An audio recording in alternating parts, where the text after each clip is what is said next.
Salut la compagnie, c'est Jules Melon et aujourd'hui dans Impro Ciné Critique, il va être question d'un film qui n'est pas évident à évoquer comme ça, à chaud entre guillemets, mais quand même, je vais me risquer donc à vous parler de la dernière tentation du Christ, The Last Temptation of Christ, de Martin Scorsese, sorti en 1988. Oui, je suis en pleine période Scorsese en attendant la sortie de son Killers of the Flower Moon. Et donc il s'agit ici, très important, d'une adaptation d'un roman, La dernière tentation, du grec Nikos Kazantzakis, que je n'ai pas lu. Tout ceci, bien sûr, librement interprété des écrits de la Bible. Très librement, bien sûr, j'y reviendrai sur ce point.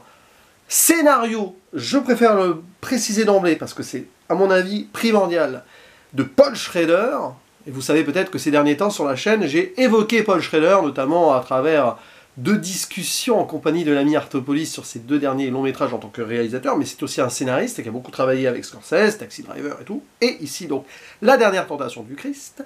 Et au casting, nous retrouvons dans le rôle de Jésus, le Christ, Willem Dafoe, pour l'un de ses premiers très grands rôles d'ailleurs, et à ses côtés, deux habitués déjà du cinéma de Scorsese, à savoir Harvey Keitel et Barbara Hershey. Plus tard dans le film apparaîtront Irving Kershner, oui, le réalisateur de l'Empire contre-attaque, qui n'a pas fait beaucoup de rôles en tant qu'acteur au cinéma, je pense. Il y a aussi David Bowie, dans le rôle de Ponce Pilate, le temps d'une scène, très étrange comme choix. Et à la fin apparaît Harry Dean Stanton, interprétant l'apôtre Paul. Et évidemment, vous l'avez compris par rapport à son titre, nous allons avoir ici l'histoire de Jésus, qui, en tant qu'homme, a beaucoup de doutes, doit expier des péchés, cherche la rédemption, Paul Schrader, et il va la trouver en suivant un guide spirituel qui s'avère être son Père, le divin, Dieu. Et donc l'homme Jésus va aussi se faire Dieu, d'une manière ou d'une autre, je simplifie. D'ailleurs, petite précision et disclaimer d'avance, désolé si des gens très croyants ou très connaisseurs donc, de la Bible, etc. m'écoutent, je vais être dans certaines inexactitudes, et bien sûr on discutera en commentaire de certaines choses, et de votre vision du film aussi, parce qu'il y a eu pas mal de polémiques. Bref, Jésus va suivre donc son destin et finir crucifié. Il n'y a pas de spoiler là-dessus, tout le monde est au courant.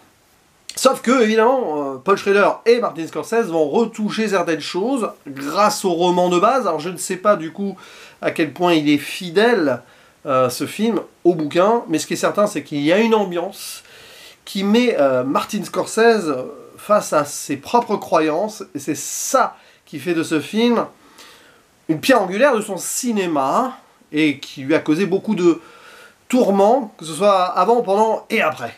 Il y a eu pas mal de choses particulièrement difficiles qui se sont produites, notamment en France. Il y a eu quelques attentats sur certains cinémas, et bien sûr des groupuscules ont essayé d'interdire, forcément, la distribution et la diffusion de ce film.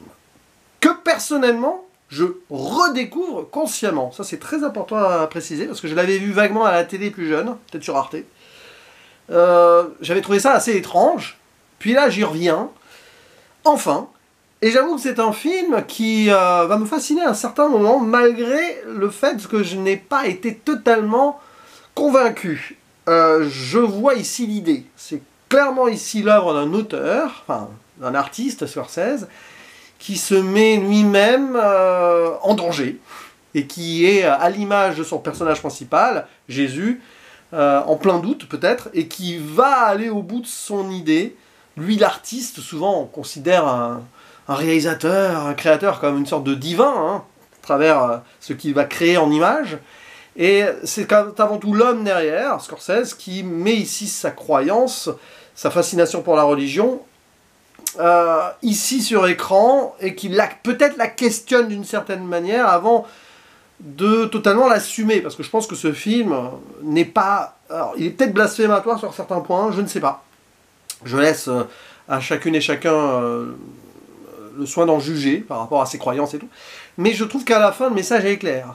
Il renie pas Dieu du tout, Scorsese, sa croyance, etc. Au contraire, je pense qu'il l'affirme ici, tout en faisant ce parcours, cette progression, comme l'a fait Jésus, avec la traversée du désert, etc.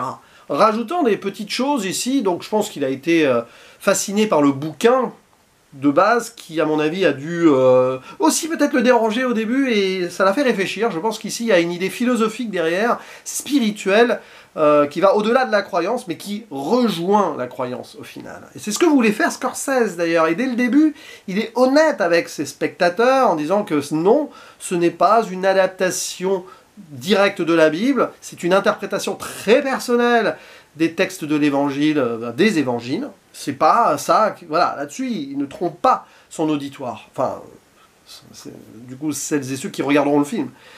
Malgré tout, ça fera quand même bien sûr polémique, parce qu'on ne touche pas au divin, normalement, c'est un peu sacrilège. Hein. Mais il va au bout de son idée, et d'ailleurs, précision très importante dès le début, il fait de cette œuvre une exploration fictive de ce conflit spirituel, c'est écrit hein, textuellement, de l'homme qui se fait divin, mais justement, Jésus était avant tout un homme, avec ses péchés, peut-être l'un des plus grands pécheurs, et justement en passant outre ces péchés-là, en se faisant pardonner, en allant de l'avant, il va devenir ce qu'il est devenu, pour beaucoup un guide, un prophète, un Dieu. Voilà. C'est très intéressant parce que le film est construit comme ça. Après, ce que je peux reprocher moi au métrage, avant tout, c'est son rythme, qui est un peu, passez-moi l'expression, bâtard. Attention, hein. Vous voyez ce que je veux dire, c'est entre deux. Parce qu'il y a des moments très mystiques. Alors, c'est renforcé par la bande originale très étrange de Peter Gabriel et des thèmes remarquables, un peu orientaux et tout. Donc il y a ce côté, voilà, tu navigues. Il y a l'errance de Jésus avec la musique, ça colle très bien. Et parfois ça dénote un peu, c'est bizarre. Mais justement, ça va avec le problème que j'ai concernant ce film, c'est-à-dire cette ambiance qui parfois donc est presque méditative, contemplative, et j'aime ça. Et puis par moments, on est dans le didactique, on est dans les discussions philosophiques, il y a des trucs qui sont très intéressants, voilà, vous vous questionnez là-dessus. Que vous soyez croyant ou pas, justement, posez-vous la question, vous êtes des humains, vous voyez, hop, vous essayez de comprendre les croyances, et ça revient à des questions existentielles et philosophiques qu'on peut avoir au-delà même de la religion, de toute façon. Et justement, il y a des moments, pouf, et puis il y a des petites scènes d'action, évidemment, où on est plus sur les écrits hein, des évangiles directs. Et je trouve qu'à certains moments, peut-être que Scorsese n'ose pas aller encore plus loin dans l'idée du...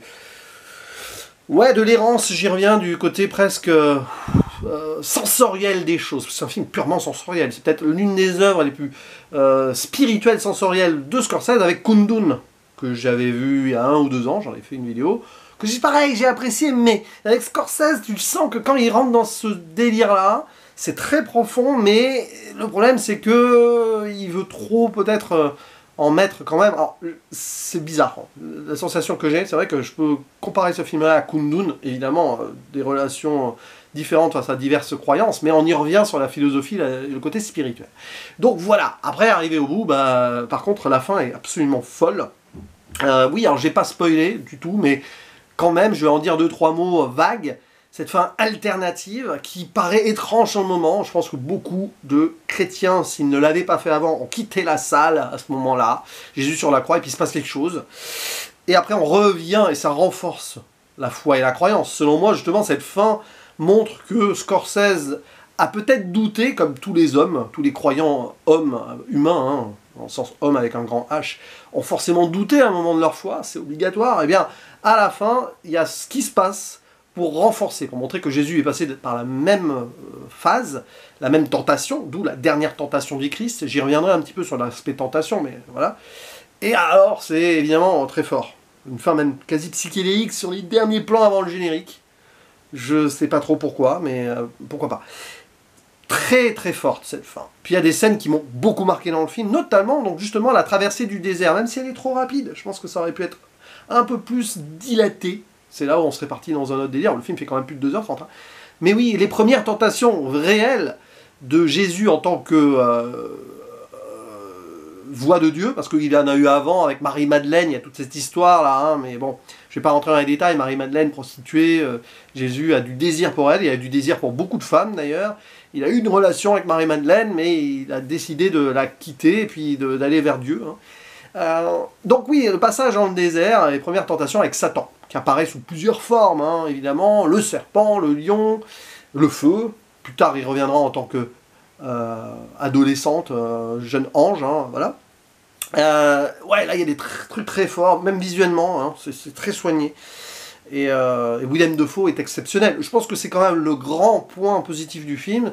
C'est une performance qui va crescendo de Willem Dafoe, qui se fait humain avec ses doutes, et aussi à un moment, le prophète divin même, waouh, allumé, habité par ce qu'il a en lui. C'est très très bien comme performance, qui va vraiment, qui a cette progression-là. Superbe rôle, hein. Peut-être l'un de ses meilleurs rôles finalement à Willem Dafoe quand j'y pense. Il m'avait déjà marqué lors du premier visionnage il y a longtemps, mais là, ouais. En plus, il a un faciès qui peut faire Jésus, justement. Il y a quelque chose qui fonctionne très bien. Et voilà. Après, tous les personnages autour, finalement, c'est presque anecdotique. Mais voilà. Bon, il y a d'autres scènes qui sont très fortes, hein, très marquantes, cinématographiquement parlant. La résurrection de Lazare, par exemple, la lapidation de Marie-Madeleine. Hein, normalement, c'est une femme lambda hein, qui est dans le passage de la Bible. Là, c'est Marie-Madeleine. On en revient justement après à la question du choix. Et la question de certaines citations bibliques, évidemment. Hein, ne pas jeter la première pierre, tout ça. Il y a aussi une revisite de la scène, scène avec un C, hein, le dernier repas, où les femmes sont autour de la table. Vous voyez, il y a cette idée-là aussi, hein, et l'importance de la femme dans la religion catholique est justement hein, très minime. Là, on essaye de remettre peut-être au centre l'idée que... Bref, vous voyez ce que je veux dire. Et puis, bah oui, après on arrive à la fin. Voilà, donc je vais pas aller beaucoup plus loin, parce que cette analyse reste en surface, forcément. Moi, je suis dans la sensation sur ce film, il faut l'être aussi, hein, il faut se laisser aller à l'errance aussi, au questionnement, aux doutes qu'on peut avoir, nous aussi, croyance ou non, hein, que d'ailleurs on croit en Dieu ou à autre chose, à d'autres dieux ou à d'autres forces, je ne sais pas. Ce qui est sûr, c'est que Scorsese, ici, fait son œuvre, quoi. On sent qu'il en a beaucoup souffert, il y a du pur Scorsese par moment vers la fin quand même, mais c'est au-delà. Il y a des petits symboles qu'il aime bien mettre, hein, notamment, bah oui, des symboles religieux, il y en a beaucoup. Dès le début, la première apparition de Jésus en tant que charpentier, il met une poutre qu'il cloue, je sais pas quoi, et bah, il y a une crucifixion déjà annoncée, quoi. Mais bon, on va pas rentrer dans ces détails-là, il y a des moments un peu crus qui ont forcément dû étonner. La première fois qu'on le voit avec Marie-Madeleine, elle est en acte sexuel, pas avec lui, hein, mais bon... Bref, et puis il y a cette fin. Voilà, je ne dis rien sur la fin, hein. Je vous laisse d'ailleurs en débattre et en discuter en dessous parce qu'elle est à double tranchant. Il faut rester jusqu'au bout, ne pas se faire avoir par le choc si on est croyant, parce que c'est vrai que sur le moment ça peut être... Hein.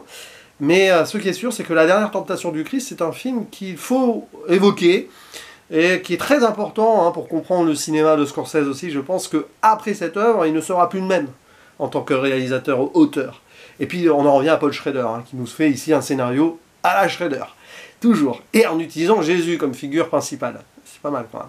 Bref, à vous la parole. Que pensez-vous de ce film, de sa mise en scène, de ses scènes sensorielles, de la performance de Willem Dafoe, etc., de la musique de Peter Gabriel. Bref, de tout ce que vous voulez, on en discute, spoiler ou pas, vous précisez. Et je vous dis à la prochaine. Ciao.